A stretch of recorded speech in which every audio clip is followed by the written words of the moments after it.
Hey everyone, welcome back to the show. Tonight we have a fascinating topic lined up for you. One that might just make you question everything you thought you knew about our political system. Tonight, we're diving headfirst into the murky, often misunderstood waters of political science. It's a subject that can seem daunting, but don't worry. We're here to make it as clear as possible. Buckle up, because it's about to get constitutional up in here. We're going to explore the very foundations of our government and what it truly means to be a democracy. Now, I'm sure you've heard it a million times. We live in a democracy.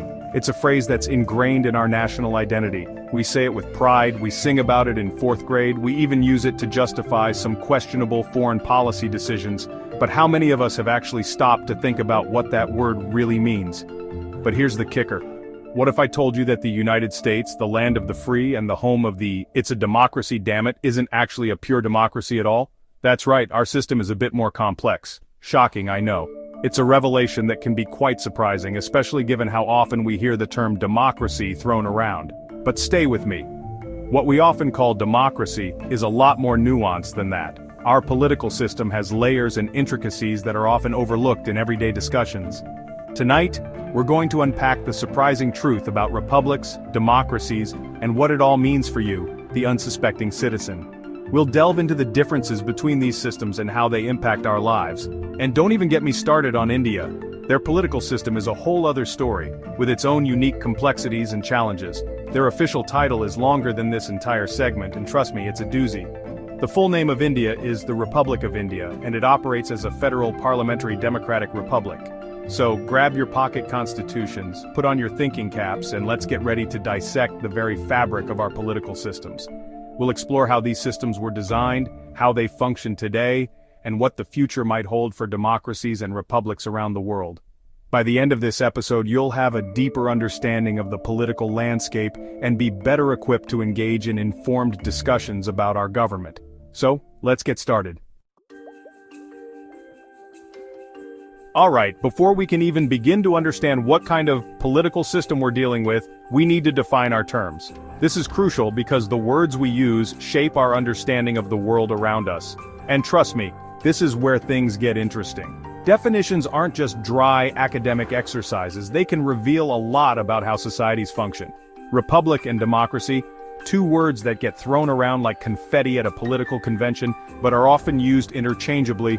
This can lead to a lot of confusion, especially in political discussions. Here's the thing, they're not the same at all. Understanding the difference is key to grasping how different political systems operate. A democracy, in its purest form, means rule by the people. It's a system where every individual has a direct say in the decisions that affect their lives. Think ancient Athens, where citizens gathered in the agora to directly vote on every single issue. Sounds exhausting, right? But it was a way to ensure that everyone had a voice. Now, a republic, on the other hand, is a system where power is held by the people and their elected representatives. This means that the general populace doesn't vote on every issue directly. Instead, they elect officials to make those decisions on their behalf. This system is designed to be more practical for larger, more complex societies. Think of it like choosing someone to order takeout for you. You give them your preferences, they place the order, and everyone, hopefully, ends up with something they can stomach. This analogy helps illustrate the trust and responsibility placed in elected representatives. Both systems have their pros and cons. Democracies can be incredibly inclusive, but also chaotic and slow. Republics can be more efficient, but may risk disconnecting the representatives from the will of the people.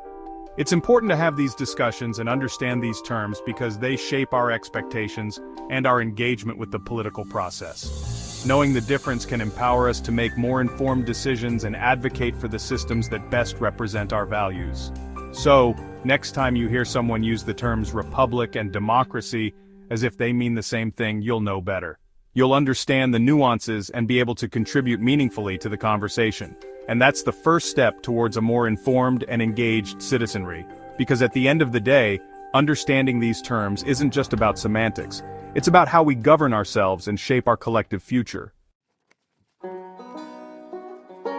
So where does that leave the good old US of A? Well, my friends, we are a republic, specifically a constitutional republic. This means that not only do we elect representatives to make decisions for us, But those decisions are also bound by a supreme law of the land, you guessed it, the Constitution. This document, written way back in 1787 by a bunch of dudes who probably wore wigs unironically, outlines the basic rights and freedoms of citizens, and establishes the framework for our government. It's like the instruction manual for the entire country, except it's notoriously difficult to decipher, and everyone seems to interpret it slightly differently. But the US isn't the only game in town. While the United States often grabs the spotlight with its unique blend of federalism and democracy, it's important to remember that other nations have equally fascinating systems. Let's hop across the globe to India, a country with a population larger than, well, very large. India is not just a land of diverse cultures and languages, but also a place with a rich political tapestry. Now remember how I said the US is a constitutional republic? This means that the US operates under a constitution that limits the powers of the government and ensures a system of checks and balances. India's official designation is Sovereign Socialist Secular Democratic Republic. I know, right? It's a mouthful, but each word carries significant meaning. It's like they threw every political buzzword they could find into a hat, and this is what came out. But there's more to it than just fancy terminology. But in all seriousness, this mouthful of a title actually tells us a lot about India's political system.